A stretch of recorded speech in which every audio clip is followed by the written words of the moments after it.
Well, I'm joined now from Pristina by the Kosovar Minister of European Integration, Dhurata Hoxha. Thank you very much for being with us. 10 years on, you're an independent country. How much will it mean to you to be an independent country that is a member of the European Union?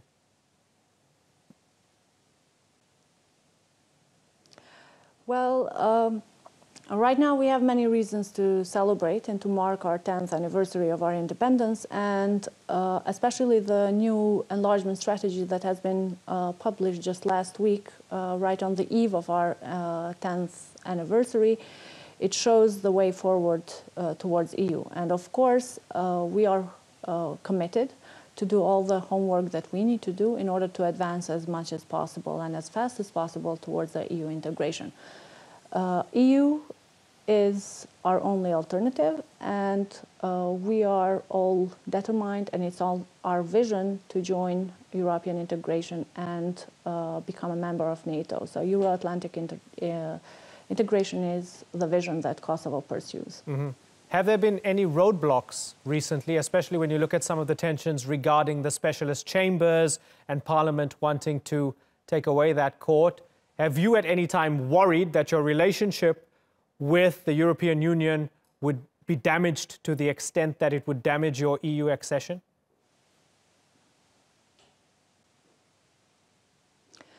Well, as I mentioned, the EU enlargement strategy, for the first time, Kosovo is equal to the other Western Balkan countries. So the strategy mentions the integration and the enlargement perspective for the 6 Western Balkan countries, including Kosovo. So for us, this is de facto recognition of all the EU members. On the other hand, though, there are 2 other very important aspects of the enlargement strategy which foresee and also pave the way for Kosovo to move forward on the integration process.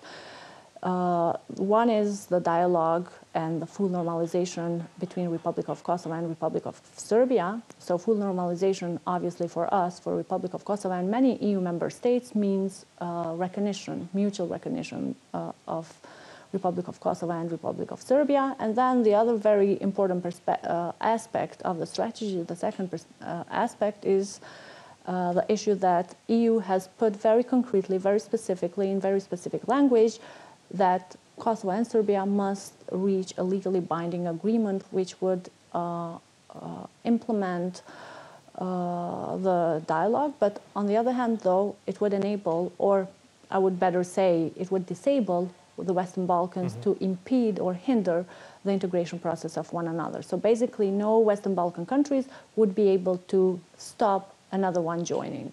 10 years on, are you disappointed that this process... So we enjoy excellent relations, certainly, to answer your question briefly. Certainly, yes. 10 years on, are you disappointed that it maybe took so long to get to where you are right now, and that you haven't really achieved a whole lot when it comes to international recognition? So there's slightly less than 80 countries that still don't recognize you, you don't have a seat at the UN, you're not members of the European Union. 10 years since independence, is that a bit of a disappointment?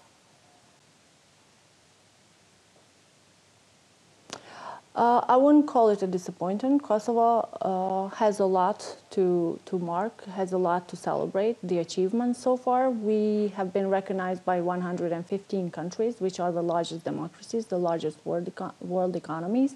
We have become member of World Bank, EBRD, IMF, and many other international institutions. So for us, the road is still ahead. So we see this as a progress, but then there's much more to do.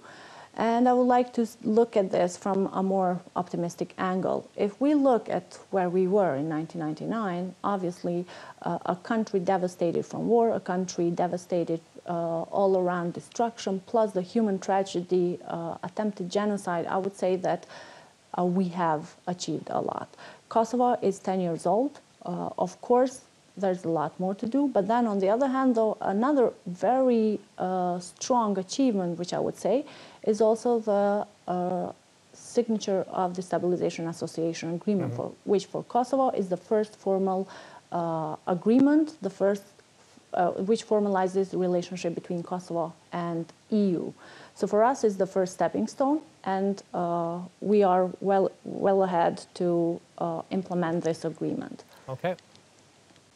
Dhurata Hoxha, I thank you very much for joining us here on the Newsmakers. It was great to talk to you. Well, let's open up this discussion and go to Pristina again. We're joined by an advisor to the Speaker of the Kosovar Parliament, Adri Nurellari. In Belgrade, we have Slobodan Samardzija. He's a journalist and former editor for the Serbian newspaper Politika Daily. And in London is Tim Judah, who's written several books on the Balkans and is the Economist's correspondent in the region. I thank you all for joining us. Slobodan, let me begin with you. We have the German Foreign Minister Sigmar Gabriel saying Serbia must recognize Kosovo's independence as a condition of joining the European Union.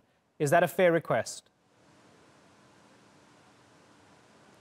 Well, German minister said something that is not acceptable for Serbia, because joining the EU is not a definite thing. All we got from the European is that we can join the family if we recognize Kosovo, but not that we will join European Union. So that promise is very, very weak and nothing concrete. It's just a threat, nothing else. Adri, is it encouraging? My Certainly. opinion. Okay, Adri, is it encouraging to you that the Germans seem to be laying down the gauntlet here for Serbia when it comes to recognizing Kosovo and accession to the EU? It is indeed very encouraging, and as we know, the European Union project started as a project of peacemaking and creating an environment of interdependency where a possible conflict would be unthinkable among the countries that are members. And knowing the fact that the EU goes by learning from mistakes and considering the fact that in the past they've had new members like Cyprus or like Croatia and Slovenia that have had problems with neighboring countries, then they've decided not to repeat those mistakes. So they're taking precautions and asking for a criteria that for Kosovo is very welcome, which is the criteria of solving problems with the neighborhood before entering the EU. So, Tim, we have this fascinating duality going on where we have the old enemies both sort of jostling for attention and both racing towards the European Union or trying to get towards the European Union. And you have Serbia, who won't recognize Kosovo, Serbia and her allies, 10 years after Kosovo's independence. 10 years on, is Kosovo a fragile country, Tim? Well, I think it's not a fragile country. I think it's consolidated in many respects. But, you know, as a new country, it still has plenty of problems.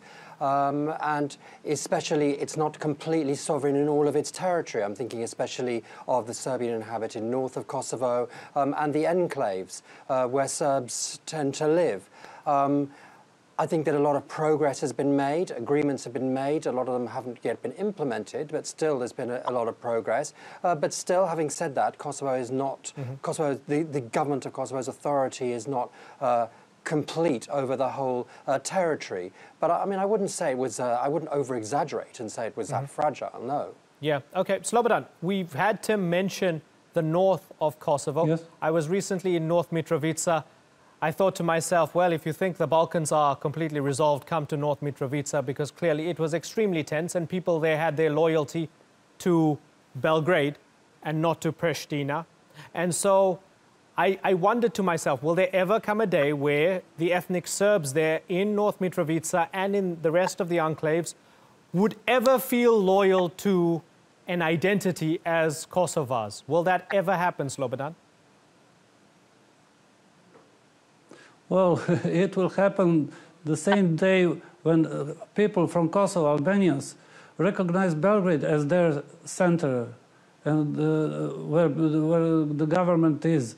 Because until now, Kosovo is not separated country, is not separated from Serbia. It is not an independent country. So all that we are talking about now is something that is in the, I would say, in the clouds. You know, you can never say, you can say that this is definite or not definite. That is why I say that the European Union is, it's obligated to do something to say, to to Albanians the same story that they say to Serbians. You must accept the reality. And the reality is that the peace between Albanians and Serbs in the terms of under the European terms is not acceptable, because it is not natural, because these people are not in fight exactly.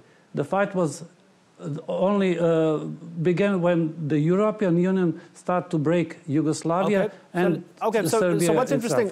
So interesting. Slobodan has mentioned you've given a position which seems to be quite prevalent among many Serbs still to this day, even though Kosovo is 10 years old and declared independence 10 years ago. Adri, how do you feel about the fact that in Serbia there are still many people who feel you should not exist as a country? You were just a province of Serbia. You should not have declared independence. You don't exist as a country.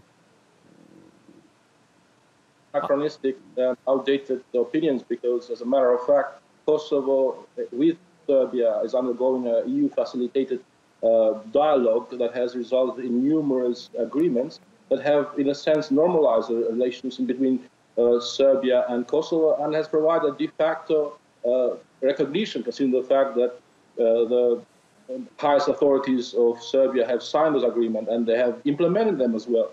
And those agreements have resulted in a lowering of the ethnic tensions and in the dismantling of the parallel structures of Serbia in Kosovo. As a matter of fact, you mentioned earlier the northern Kosovo, but it's been two pairs of parliamentary elections in 2014 and 17, and as well as two pairs of local elections, 2013 and 17, where the northern Kosovo community of Serbs have participated and have been included in the institutions of Kosovo. So not only the Serbs are not looking anymore at Belgrade, but they are part of the government of Kosovo. And as a matter of fact, we have been expanding in the last year, so we're moving in the right directions. Even the judiciary systems, like last year, numerous policemen from northern parallel structures have been involved and included in the Kosovo Adri, let me police. ask you, sorry to interrupt you. Sure, so let me ask you, after the killing of Oliver Ivanovic, a Serb politician in North Mitrovica, after he was gunned down, and we still don't know who gunned him down. People are blaming everyone. I mean, I've spoken to Kosovo Albanians who blame Serbs. I've spoken to Serbs who blame Albanians. After that, I spoke to ethnic Serbs who basically felt that they are treated as if they don't belong in Kosovo, and they feel their security is under threat. Is that a myth? Is it just in their head? Or might there be something that you need to address as the government of Kosovo? No, you're definitely right that needs to be addressed, and we're moving in the right direction by expanding the governmental structures when it comes to the judiciary and the police of Kosovo. But as you probably know, Mr. Ivanovic mentioned that he was more fearful of the Serbian community before his death than of the Albanian community. So it looks that we moved mainly from an inter-ethnic situation to an intra-ethnic situation.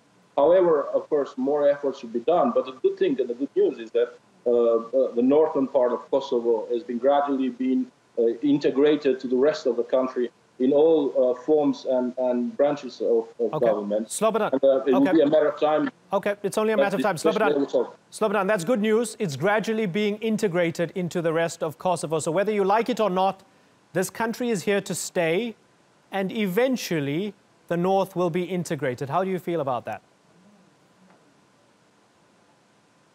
Well, I don't know. It's everything is still on the table. Nothing is decided yet. So we will see what will happen. But you must know that I think that the problem was made, all the problem was made by European Union, not by people in Serbia or people in Kosovo. And now, because they cannot resolve that problem, they now want us to resolve their problem. Mm-hmm. Because you see, in Europe, it is not just Kosovo. In Europe, there are many places where the similar situation is on the way. For instance, Catalonia in Spain. So I don't think that it will be the end of all this. Tim Judah, let me bring you in here, because when I was in Pristina, spent a bit of time with President Hashim Thaçi, I asked him about this process of dialogue with his Serbian counterparts. And, you know, I asked him what he thought of what Serbia's foreign minister had said when he said that only a blind person can think that the problems in the Balkans are over. Have a little listen to what he said to me, and then I'll get your response after that. Nuk pres deklarat tjetër nga zotën si Slobodan Miloševićit. Ai vetë gjithmonë mendon për logjikën e konfliktit, jo të mirëkuptimit dhe paqes. Pavarësisht sepse unë kam dialoguar me ta në Bruksel, por është një deklaratë që s'm bë përshtypje dhe nuk dëshiroj të komentoj, sepse është e tejkaluar. And in Brussels, is he a different person to you compared to the one that makes statements like this? Complicated person. It depends from the situations. So Tim, you know, he's basically saying, well, you know, the Serb leadership says one thing in Brussels and they say another thing to their domestic audience. There didn't seem to be the greatest amount of trust, you know, when he spoke of his Serb counterparts. Now, what does that tell you about, I guess, the political appetite moving forward?